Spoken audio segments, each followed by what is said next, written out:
লাইলাতুল কদর রাতের দোয়া ও বরকত। রাত জাগা ও ইবাদত করা।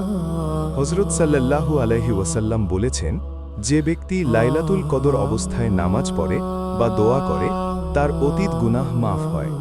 তাই রাতে নামাজ পড়া, তাসবির, নফল, তাহাজ্জুদ এবং দোয়া করা অত্যন্ত ফায়দার।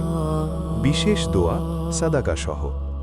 হযরত সাল্লাল্লাহু আলাইহি ওয়াসাল্লাম সাহাবীদের শিক্ষা দিয়েছেন, যে ব্যক্তি বলবে, আল্লাহুম্মা ইন্নাকা আফুব্বুন তুহিব্বুল আফওয়া ফাফু আন্নি, হে আল্লাহ, আপনি ক্ষমাশীল, ক্ষমা করতে ভালোবাসেন, আমাকে ক্ষমা করুন, তার জন্য যথেষ্ট।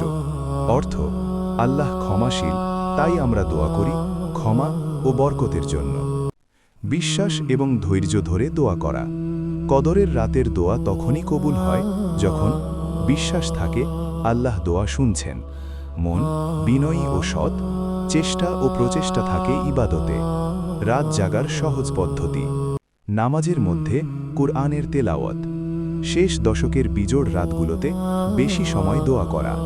পরিবারের সবাইকে আল্লাহর জন্য স্মরণ করা।